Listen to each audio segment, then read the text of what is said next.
What's up, guys? This is Sabrina Cardone, and today we are rolling into Las Vegas, Nevada, where a high school senior is turning homemade comfort food into a booming business. We're talking big flavor, big profit, and big ambition. This is The Hustle.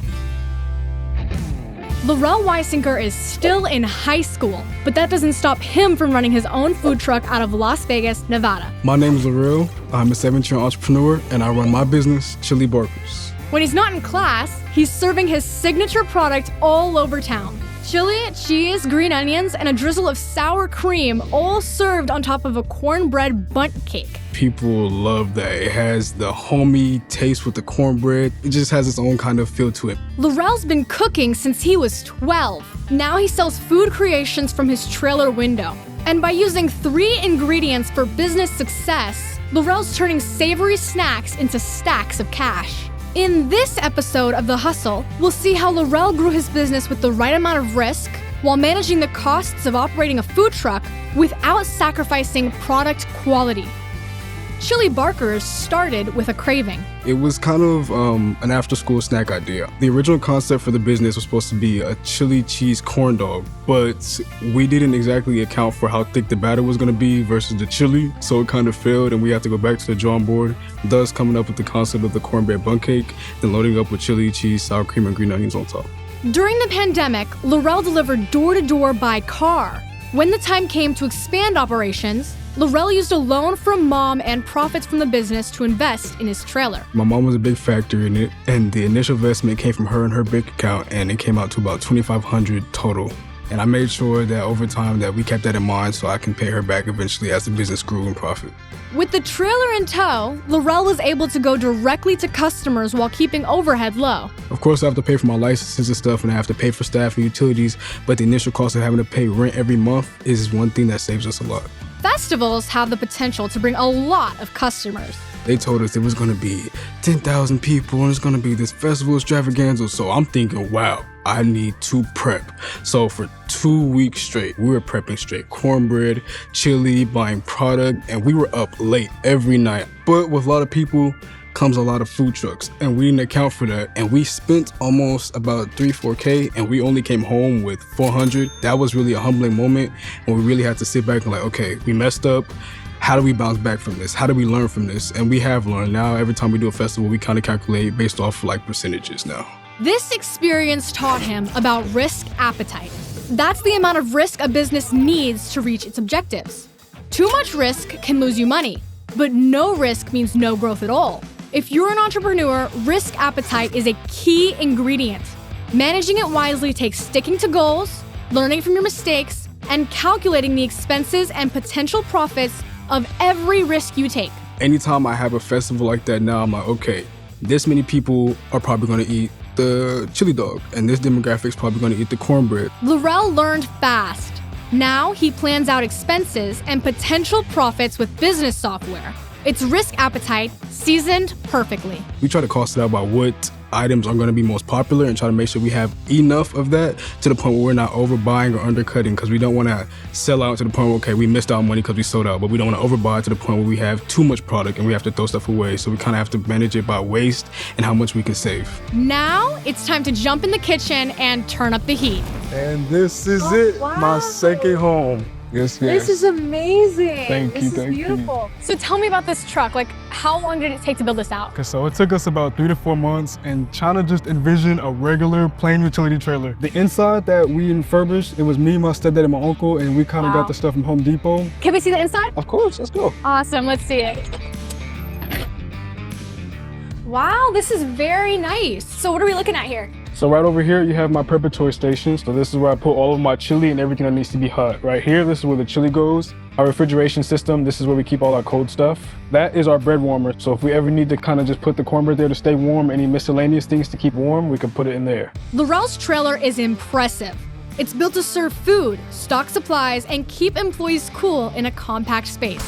Furbishing the trailer took work, and that's just the start of running the business. Purchasing supplies and inventory, cleaning the trailer, passing health inspections, and hauling it to different venues are all operating expenses. Operating expenses are the normal, ongoing costs of running your business. Every aspect of running a business takes resources.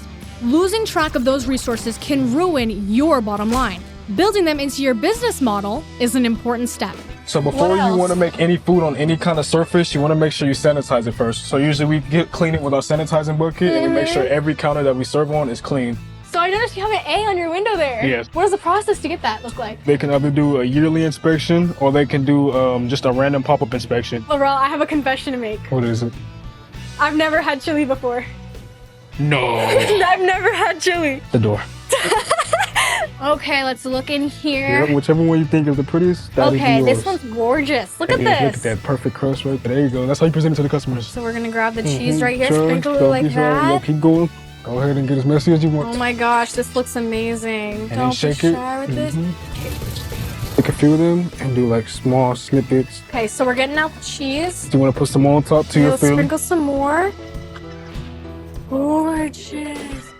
From the chili itself to the sprinkled cheese, every step aims for taste and presentation. Make them like rain. So big. Like sorbet. Okay, let's try it out now. Look at this, guys. This looks amazing. This is a good bite. Yeah. Okay. Mmm. Mmm. Do you approve? This is amazing. So you're getting like a little bit of sweetness from the cornbread paired with the saltiness of the chili. And then like the little freshness of the chives and the mildness of the sour cream. Like this is a perfect dish, I That think. was a perfect I analysis. think this is a perfect dish. You should be a food analysis. You know what? I think chili. chili is my new favorite food. Really? As word spreads and the trailer rolls from location to location, Chili Barker's is winning customers. And La'Rell is working hard to keep each serving at the same high standard. First, you want to just kind of greet them with a smile? Hi! Hi there! Nice to see you here. Today we're serving supreme cornbread and the chili hot dogs. Chili cornbread with bacon, please. Okay, we'll get it for you right now. Awesome! Here you go. And wait, let me grab your utensil. Here you are. Thank you, La'Rell. I appreciate it. Have a good one. Hey guys, how's everything tasting? Hi. Amazing. Good. Oh my goodness. So good. What's your favorite part of the dish? I really enjoy the cornbread. Cornbread, that's a good Yes. answer. Everything. Like everything? I love the chili. Oh my goodness. I have to go back for a second round. I know, I've never tried chili before. Really? It's fantastic. Well, yes. He makes this food amazing. Yeah, that's a good, Sorry, we gotta get back to work. Sorry. Thanks guys. Alrighty, I'll see you later. Thank you so much. That brings us to one more ingredient for success: quality control. Quality control means maintaining your products, testing them, and holding all of them to the same high standard. And the same goes for any new products. Usually when we have like bigger festivals or events, we like to limit our menu. We'll either tell them you could choose from maybe 2 to 3 items and we'll limit the toppings. We'll either do cheese and sour cream or just cheese, and we want to make sure that I can get the stuff out fast and efficiently but still have the look that I want it to. Comfort food is his bread and butter. Or should I say cornbread and butter? I don't like to think of it as work. I like to think of it as a hobby that I have fun with. I'm running this for the rest of my life. So if I think of it as work, it'll eventually get played out and tired. But if I think of it as my hobby and what I love to do, then I keep that creative flow going. Chili Barker's is growing. And just recently, La'Rell took a huge step which could mean big profits. So I actually got a food contract with my school district. This allowed me to be an approved vendor to serve at the lunchtimes for just about any school in the Las Vegas area. You're in high school. What do your friends think about you having this business?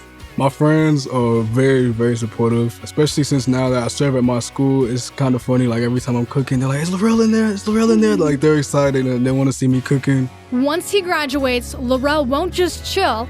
He has big plans. The next steps for me and for the business is to go to a culinary school. My major would be culinary and hospitality, understanding restaurant management through a field of learning different culinary expertise, learning how to manage people and myself. My whole goal with that is to make connection and expand, and of course, turn this chili business into something of a franchise. So what did we learn today from La'Rell and Chili Barker's? To grow a business, especially a food truck business, you need to understand 3 ingredients: risk appetite, operating expenses, and quality control. How do you master them?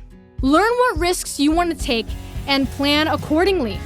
Keep a careful eye on your costs and expenses and bake them into your business model. And once you have a product customers love, hold it to the same high standard every time.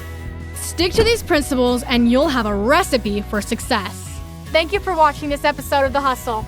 Make sure you like, comment, and subscribe so that you never miss an episode. And if you're a young entrepreneur who's interested in coming on the hustle, let us know at PragerU.com. Thank you so much, La'Rell, for telling us all about chili barkers. No problem. I had an amazing time. See ya! Thanks so much for watching this episode of The Hustle. To make sure you never miss an episode, subscribe at PragerU.com. And for a deeper dive into business, economics, and financial literacy, check out our show Cash Course at PragerU.com.